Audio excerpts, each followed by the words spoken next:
Sattva, Rajas, and Tamas. What? Yup. First, hello guys, Kath here, Katharina. When people talk about Sattva, Rajas, and Tamas in yoga, it can sound very philosophical at first, almost a bit detached from real life, but in reality it describes something extremely everyday. This is not about good or bad, but about three basic qualities that every human being carries within themselves every single day, sometimes even within the same hour. So it can change. You can think of them as three inner modes that are active at different times. None of them is permanent and none of them defines who you are as a person, really.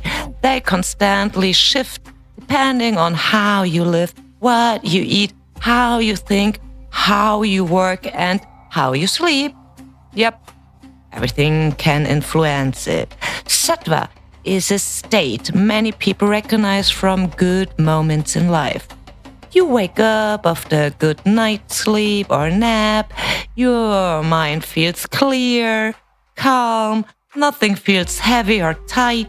Maybe you make yourself a cup of tea, go for a short walk, or really listen to someone without already thinking about what comes next or being disturbed by your phone or scrolling through social media. Everything feels calm, quiet, coherent, and somehow light. In daily life, Sattva often shows up in very unspectacular ways. When after an argument, you suddenly understand why the other person reacted the way they did. When you clean your space not out of pressure, but because you genuinely want it. Or when you notice that you are simply kind that day or happy without any particular reason. People with a strong sattvic quality often appear balanced. Not loud, not hectic, not preachy.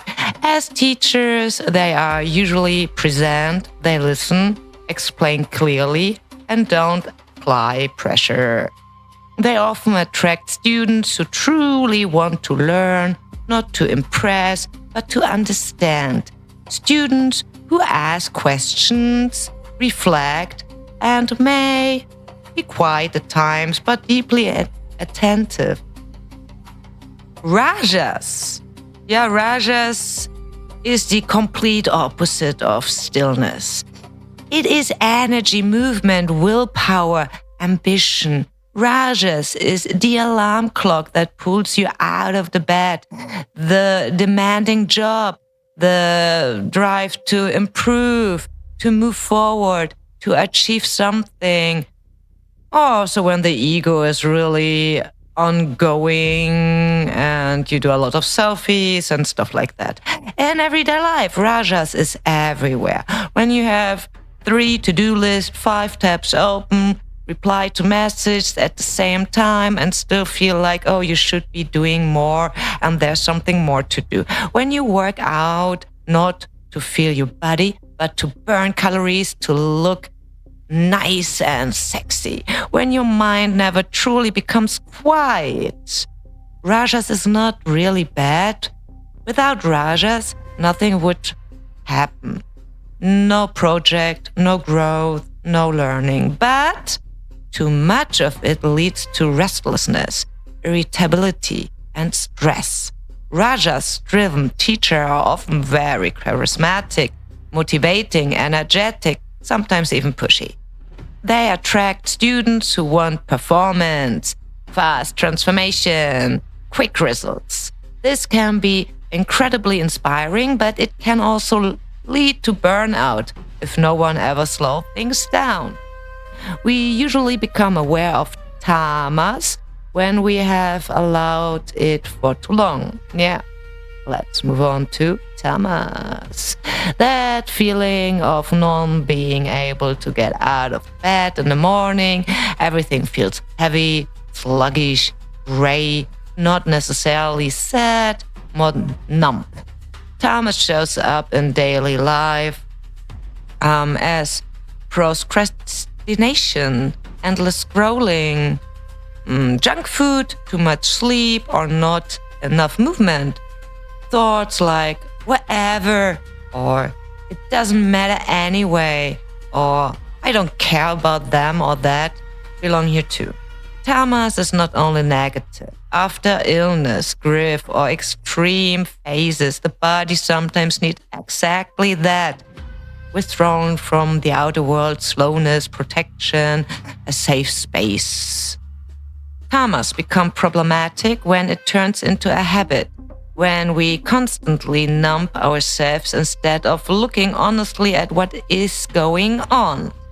When teachers dominated by tamas often appear tired or indifferent or unclear, suspicious, they tend to attract students who want to give away responsibility, who are passive, who hope someone else will fix their life problems and be their hero. This can lead to dependency or stagnation. In yoga, the goal is not to be sattvic all time long. That would be a bit unrealistic and not very human. The aim is to increase sattva, use raja consciously, and prevent tamas from taking over, also a bit from time to time, if you need a break. A sattvic lifestyle does not mean eating perfectly, meditating perfectly, or always being calm. It means honestly sensing what is needed in the moment. Sometimes that is activity, sometimes rest, sometimes clear structure. And the beautiful thing is, the gunas are flexible. What you eat, how you sleep, how you speak, what you speak, and the people you surround yourself with all influence which quality becomes stronger. In the end, true spirituality is not about reaching some distant place. It is about consciously choosing again and again how you want to live today. And that is deeply human too. So enjoy the wild ride of the 3 gunas. I hope you enjoyed today's explanation. I would appreciate it from the bottom of my heart if you leave a thumbs up if you liked it, and see you around.